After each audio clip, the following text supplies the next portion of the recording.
o debate político israelense, na minha visão, ele hoje está o que tem de mais estrutural na divisão da sociedade é, de um lado, os judeus Mizrahim, né, que são os judeus de origem no Oriente Médio e Norte da África, e do outro lado, os judeus Ashkenazitas, né, que são os judeus de origem no norte da Europa e Estados Unidos.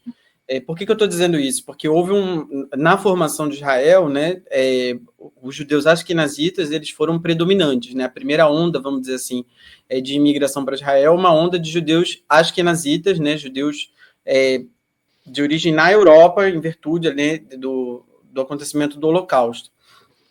Só que posteriormente, né, principalmente a partir da década de 60, mas principalmente na década de 70, o que você tem é uma migração em massa dos judeus na região do Oriente Médio e do Norte da África. O que acontece de diferente, né?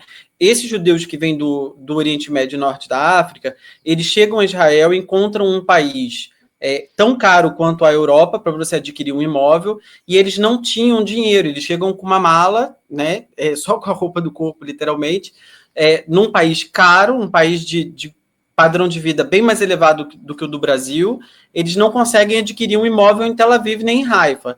Então, essa população de judeus Mizrahim, ela se tornou especialmente dependente dos programas públicos de assentamento. Então, quando a gente fala de uma política de colonatos em Israel, a gente está falando de uma política que atende desproporcionalmente os judeus Mizrahim.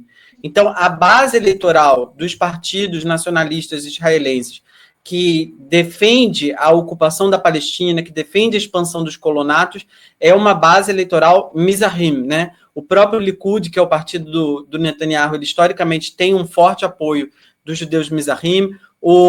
Os ministros dele, os mais extremistas, né?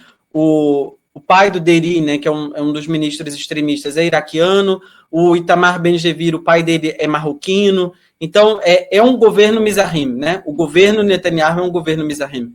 E a oposição, por outro lado, se você olhar os nomes, né? O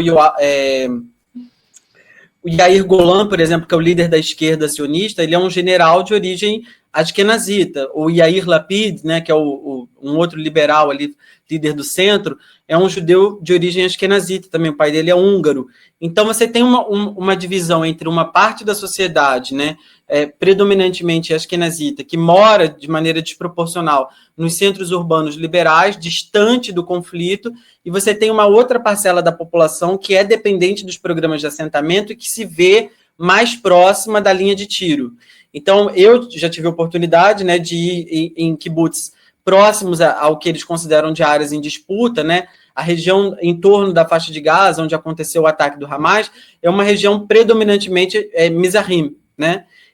A região do norte de Israel, próxima da fronteira do Líbano, onde aconteceram os ataques do Hezbollah, é uma região predominantemente Mizrahim, e a região em torno da linha verde que separa ali a faixa, a Cisjordânia, é uma região onde a maioria das cidades também são predominantemente Mizrahim. Então, essa população de judeus, vamos dizer assim, do sul global, ela se vê mais próxima do conflito e, por isso, ela responde eleitoralmente em torno de lideranças que prometem ser mais enfáticas e mais duras em relação aos árabes. Então, muitas pessoas poderiam se questionar, mas eles são de origem de países árabes, né? É o caso do próprio Itamar Ben-Gvir. O pai dele, eu falei aqui, é marroquino.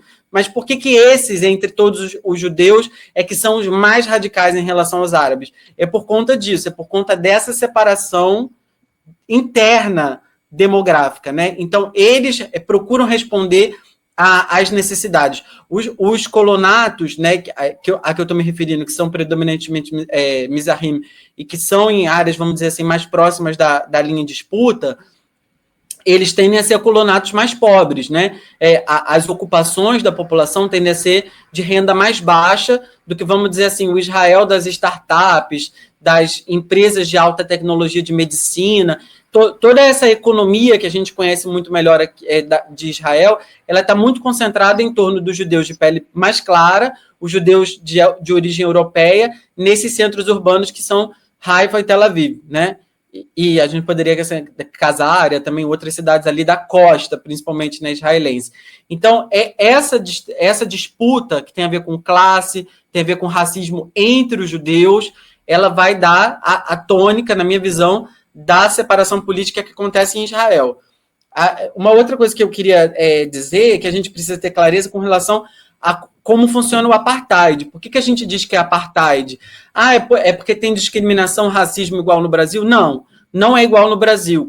Toda vez que eu falo que Israel é apartheid, tem gente que fala, mas o Brasil também tem racismo, porque tem favela e tem pessoas brancas de maior poder aquisitivo. Não é a mesma coisa. Quando a gente está dizendo que tem apartheid na Palestina, é porque são dois ordenamentos jurídicos institucionalizados emanando de uma mesma fonte.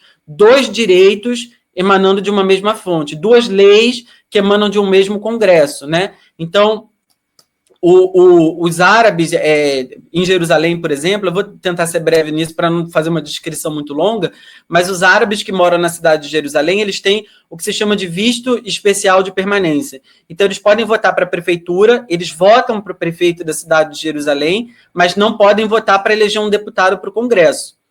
Então, eles têm um voto, vamos dizer assim, limitado, né?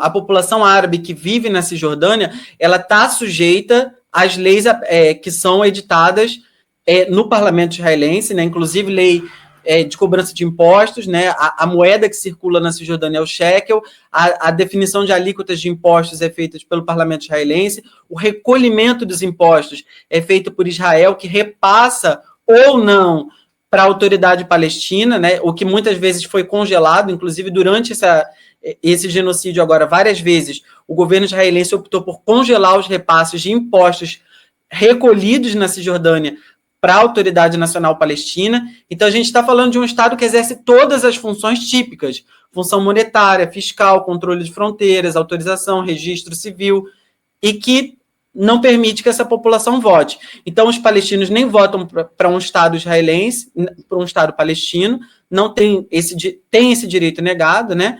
E também não votam no Estado israelense devendo cumprir as suas leis. Inclusive regulamentos militares, porque tem uma excepcionalidade no caso da Cisjordânia, que são julgamentos em cortes militares, edição de normas por generais que devem ser cumpridas, né? O fechamento dos checkpoints, né, que autorizam ou não a passagem de palestinos entre uma cidade na Cisjordânia e outra, né? Esse controle é feito por militares israelenses. Então é por isso que a apartheid não é a mesma coisa que a gente tem no Brasil.